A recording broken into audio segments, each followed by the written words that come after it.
Hello hi hello hi बाबू कैसे हो मोरे सोना तुर से मिले बिना के आवता रोना एक बार यार प्यार से मोर से मिलो ना ए दे मजा ले ले वीडियो कॉल के राजा तरी मजा ले ले ए दे मजा ले ले वीडियो कॉल के राजा तरी मजा ले ले।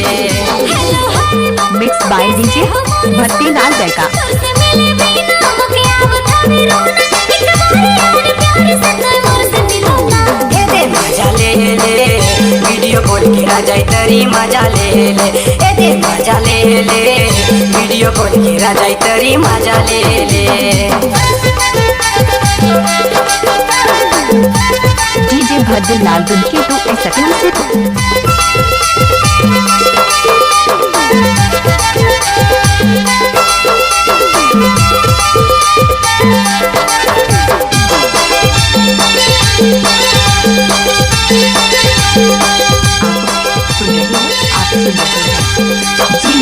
Mix by DJ Bhatti Lal जयका करूं तोला ते होटला ही लागे मैं निहारत रहूं तोला।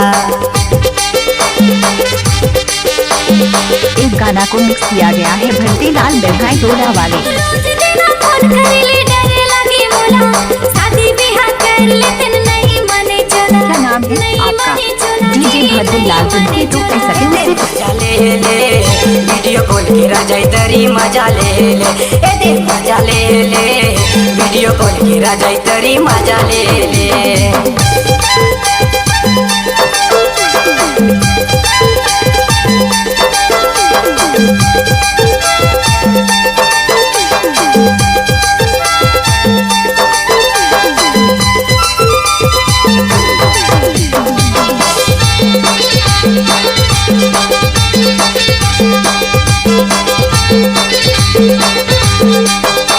तोर दाइला माना हो रहबे में हदीरा चाके डिजिक डीजा ढोल बजा आहूं बारात लेके।